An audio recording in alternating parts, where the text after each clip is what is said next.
All right, Brent Porcio, TopVelocity.net, 3x pitch, fast pitch analysis here of Miss House. We're gonna pair her up here now. Coming into the back step, you're taking, like, you're using this as like an agility movement into your foot plant. I mean, I'm sure that that's a method that you've chosen to do.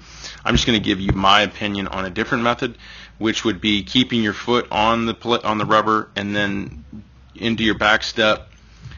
What you do is, and we talk about this in our 3x fast pitch program, is you load the posterior chain. So in that left leg going back at this point, we can't see this in the video here, so I can't really pair it to anyone right now, but in that back step, you actually almost extend that back leg and you lean forward, and what you're doing is you're stretching your glutes and hamstrings at this point, and then you're using stretch shortening from there. You're stretching back, and then that springs your lift leg or your front leg into launching basically you towards the catcher.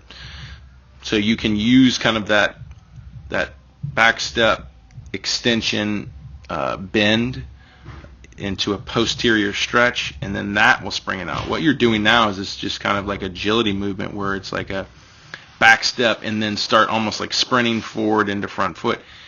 I mean, I think that is an interesting approach to it.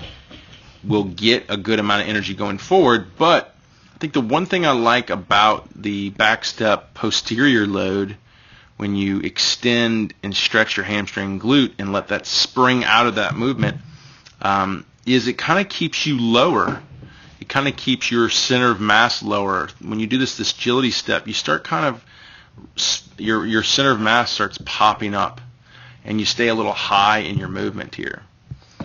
If we can watch in this video here, as she kicks, you can see, when she hits front foot, a little bit lower center of mass. She's not so high off the ground as you, a lot more flexion. You can even see her back ankle as she goes for dragging, where the shin is almost down. Okay, so that would be the only thing. I think trying that more posterior load in your back step to your leg kick I believe would have been beneficial.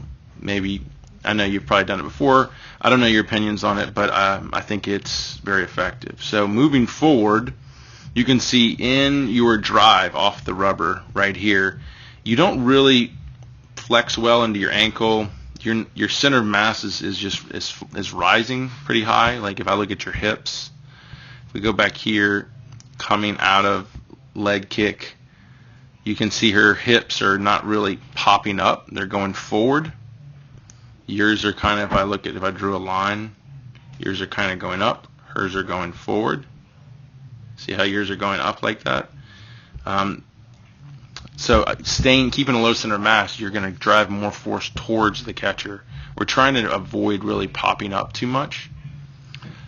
And then also, too, that's going to really shorten your stride when you land.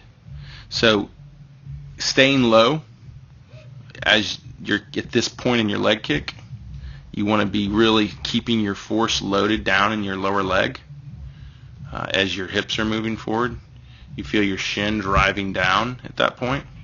And then last minute, right before your leg gets extended, you want to explode. And you can see not a lot of explosion at that point. A lot of just front leg pulling you off the rubber. Not a lot of power there. That's where the king of the hill plates can really, or queen of the hill plates can really help. They can get you really paying more attention to how much force you're actually getting off the rubber, because that's going to be important when you land. That's going to help drive your hips through. So it's good when you go into front foot, your arms moving into back swing right at front foot strike. The only thing is you're just very tall. Your front leg is almost already extended. When we get to that position, front foot strike, and we're in our back swing here, look how our back foot is dragging and down, okay? And then when she hits here, I'd say I like it how you're a little bit later into your arm action. She's a little bit earlier into arm action. But she's got a lower center of mass. You can see flexion in her front knee, which I think she could get even more. You see definitely flexion in the back leg. So she's lower hips, a little bit farther stride. And then as she lands, stabilizes front side really well. Her hips open right here. You see her hips opening.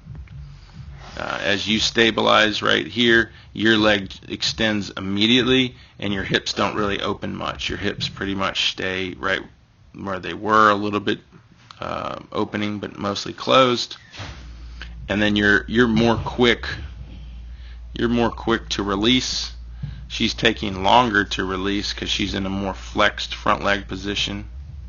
Okay, and she has time to get her hips through and to release. So I think you got to go back to the beginning and be careful with that movement.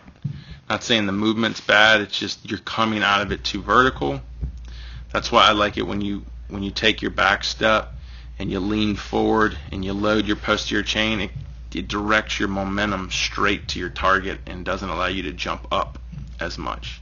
Also too, like I said, you need more power out of your drive, and then we need to land a little bit lower center of mass, more flexion, and really get the hips to rotate. We're not getting the hips to rotate here.